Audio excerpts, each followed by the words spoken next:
여러분, 우크라이나 사태, 러시아가 우크라이나를 침공한 사건이죠. 이 사태가 지금 전 세계에 스태그플레이션을 불러온다. 이 스태그플레이션이 전 세계 경제에 공포가 된다. 이런 얘기입니다. 그만큼 말입니다. 저성장의 고물가, 물가가 이제 고물가가 된다는 게 문제인데 이 고물가는요 충격적이다 이런 표현까지 등장하고 있습니다. 여러분 이거 한번 보세요. 모건 스탠리가 국제유가를 전망한 수치입니다. 배럴당 125달러예요. 배럴당 125달러라는 것은요 지금 현재 100달러에서 왔다 갔다 하고 있거든요. 그런데 이게 125달러까지 간다면 여러분 우리 경제에는요 엄청난 충격, 세계 경제에도 엄청난 충격이 될 겁니다. 이 말은요 S공포, 스태그플레이션의 공포가 현실화된다는 이야기예요. 현실화된다는 이야기. 여러분 한번 보세요. 2021년 12월 2일이에요. 12월 2일. 그때만 하더라도요. 북해산 브렌트유가 69.67달러를 기록했습니다. 배럴당 말입니다. 그런데 3월 1일에는요. 104.97달러까지 올라가더니 2분기 내입니다. 2분기 내면 6월입니다. 6월. 2분기 내에는요. 모건 스탠리가 125달러까지 예상을 하고 있습니다. 125달러라는 것은 여러분 2021년 12월 대비해 보면 2배가 거의 가까이 되는 수치입니다. 2배. 그러니까 엄청나게 지금 유가가 오른다. 공포 수준으로 오른다. 이런 얘기잖아요. 공포 수준으로. 이 공포는요. 경제에 치명상을 입힐 수도 있습니다. 경제의 치명상을. 문제는요. 125달러는요. 모건 스탠리의 전망이고요. 이대로 가면 125달러가 아니라 지금 150달러를 갈 수 있다는 전망도 속속 나오고 있습니다. 150달러. 심지어 말입니다. 현 수준의 2배, 뱅크 오브 아메리카는요. 배럴당 200달러까지 오른다고요. 200달러까지. 아마 배럴당 200달러까지 갔을 때는 세계 경제는 패닉이 될 겁니다. 그 어떤 때보다 충격이 될 겁니다. 뱅크 오브 아메리카가 좀 과하게 그렇게 전망치를 내놓는 경향이 좀 강합니다. 그렇지만 이게 충격적인 수준이 된다는 것은 지금 유사 이래로 한 번도 없었던 120달러에서 150달러까지 간다는 것은 이것은요 경제 전반에 큰 충격을 몰고 올 수도 있다는 것, 이것은 분명해 보입니다. 여러분 그만큼 말입니다. 러시아가 우크라이나를 침공한 것, 그 대가를 세계 경제가 치러야 된다는 뜻이에요. 당연히 푸틴 대통령, 러시아 대통령인 푸틴 대통령도 그 대가를 치러야 되지만 세계 경제가 그 대가를 치르는 것도 굉장히 커질 수 있다는 이야기죠. 여러분 이렇게 되면요. 125달러, 150달러, 200달러까지 가게 되면 당연히 오일 쇼크 같은 최악의 결과를 가져올 수 있습니다. 여러분 1차 오일 쇼크나 2차 오일 쇼크 때도 이랬거든요. 유가가 엄청나게 폭등하는 바람에 전 세계, 전 산업에 영향을 미쳤습니다. 그 바람에 말입니다. 제품을 생산하는 가격은 굉장히 높이 올라가고요. 제품의 생산하는 가격이 올라가니까 소비자들이 안 삽니다. 결국은 기업 입장에서는 제품을 가격을 안 올리면 망하니까 올려야 되잖아요. 이게 악순환이 된 거예요. 악순환이. 기업은 원자재 가격이 오르기 때문에 유가가 오르기 때문에 제조 원가를 올려야 되고요. 최종 제품 가격 올릴 수밖에 없어요. 가격이 비싸지니까 소비자는 안 사게 되고 소비자가 안 사니까 기업은 점점 일자리를 줄여가게 되는 거죠. 기업이 일자리를 줄여가게 된다는 것은 여러분 뭐 말하자면 저성장의 단초가 되는 겁니다. 그래서 저성장이 일어나게 되고 기업은 어쩔 수 없이 또 물가를 올리고 악순환의 고리가 된다니까요. 그게 1차 오일 쇼크와 2차 오일 쇼크였습니다. 실제로 말입니다. 성장률은 마이너스까지 떨어지고요. 많게는 마이너스 3%까지 가까이 떨어지고요. 물가 상승률은 최대 12%까지 올라가는 최악의 결과를 맞았죠. 전 세계가 말입니다. 그만큼 1차 오일 쇼크, 2차 오일 쇼크의 어떤 그 충격이 굉장히 컸거든요. 그런데 이 충격이 머지않아 세계 경제를 뒤엎겠다 이런 얘기가 나오고 있는 겁니다. 여러분,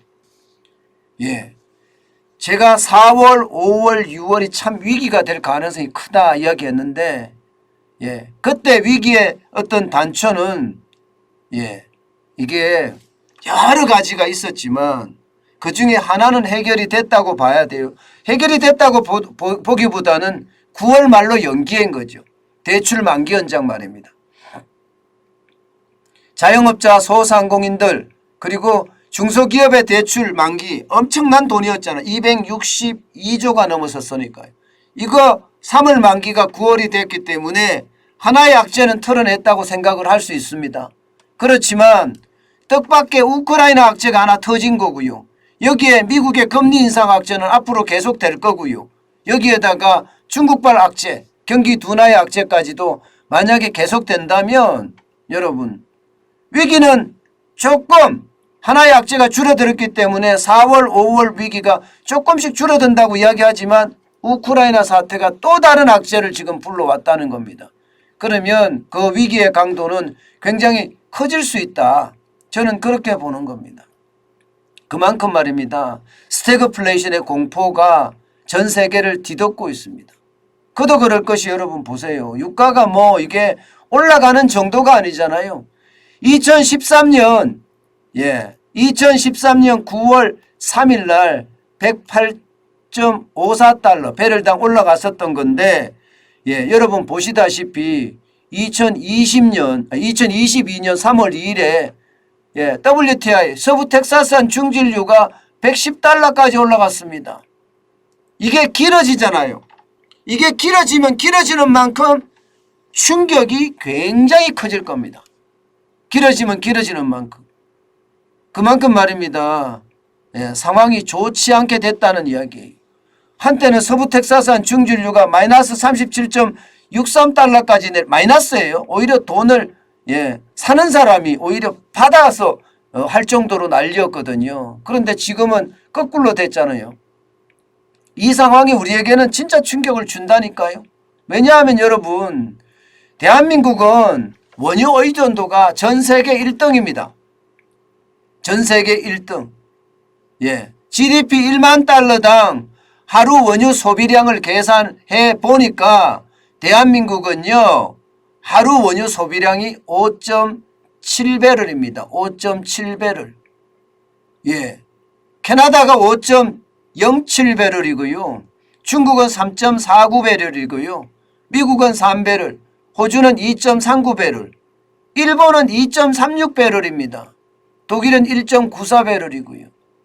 그러면 대한민국은 원유에 대한 의존도가 굉장히 높다는 이야기잖아요. 원유에 대한 의존도가. 그러면 원유 가격이 이렇게 올라가면 110달러, 120달러, 130달러, 140달러, 심지어 200달러까지 올라가면 원유 의존도가 이렇게 높은 대한민국이 얼마나 버텨낼까요? 저는 버팀이 그렇게 오래가지 못할 거라고 보는 거죠. 물가 엄청나게 폭등할 겁니다.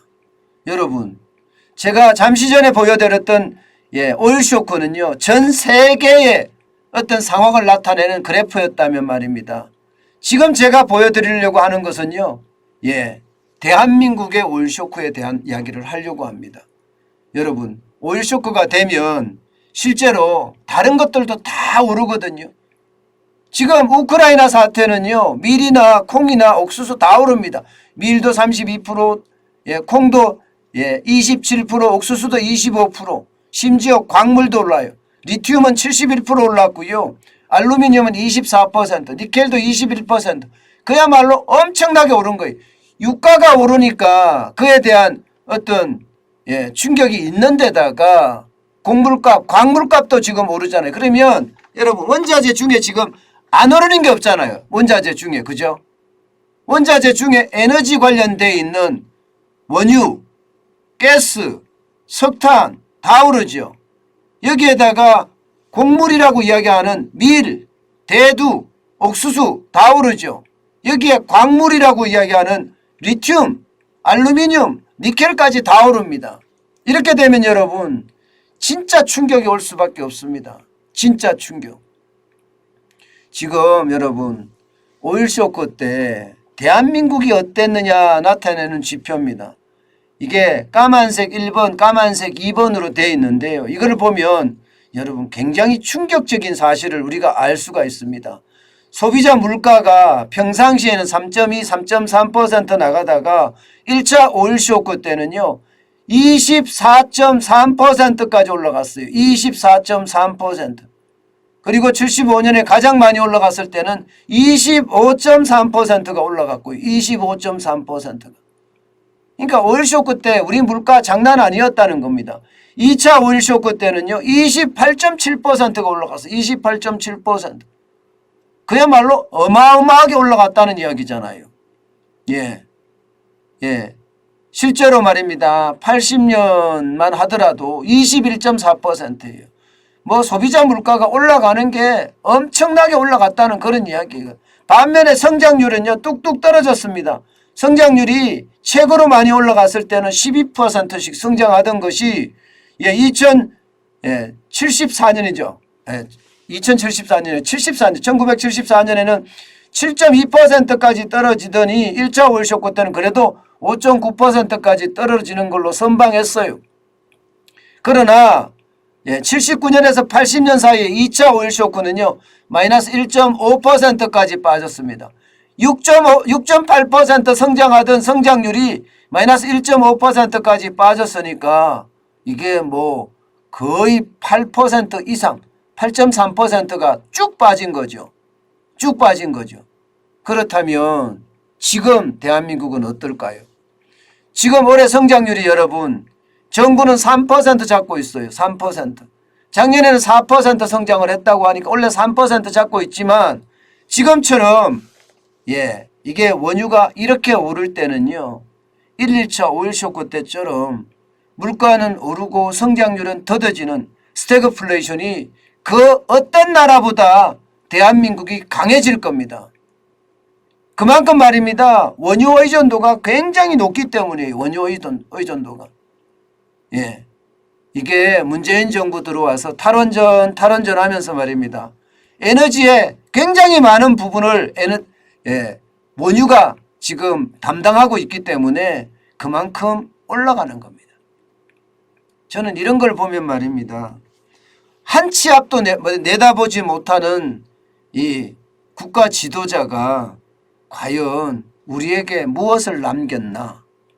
처절한 경제 참혹상만 남겼다. 저는 그렇게 생각을 해요. 그 정도로 말입니다.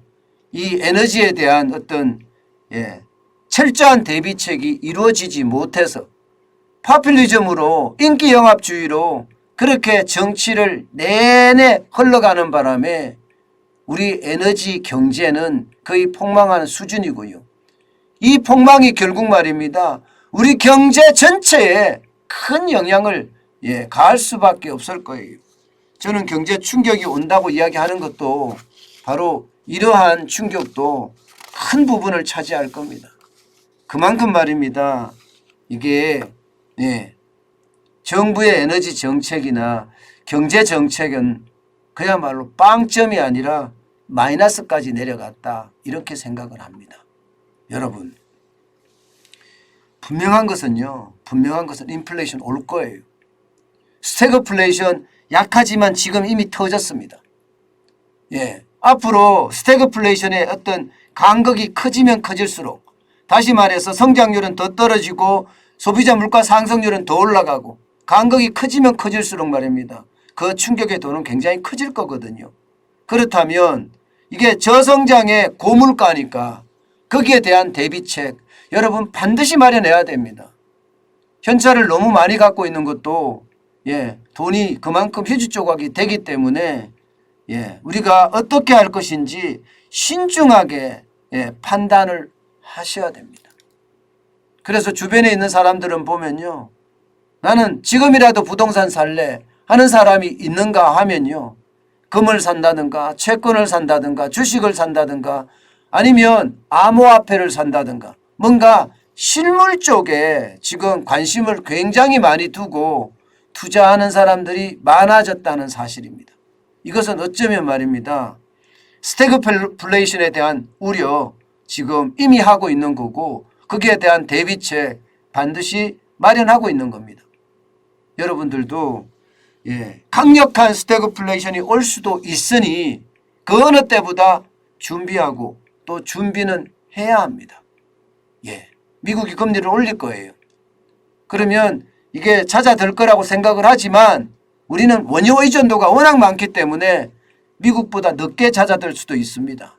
게다가 금리를 미국만큼 따라서 올리면 다른 경제가 또 망가지기 때문에 거기에 대한 충격파도 있을 듯 하거든요. 때문에 말입니다. 여러분 이 S공포라고 했잖아요. 스태그플레이션의 공포라는 뜻인데 저성장의 고물가 거기에 대한 대비책 여러분 나름대로의 대비책들 반드시 갖고 가시기 바랍니다.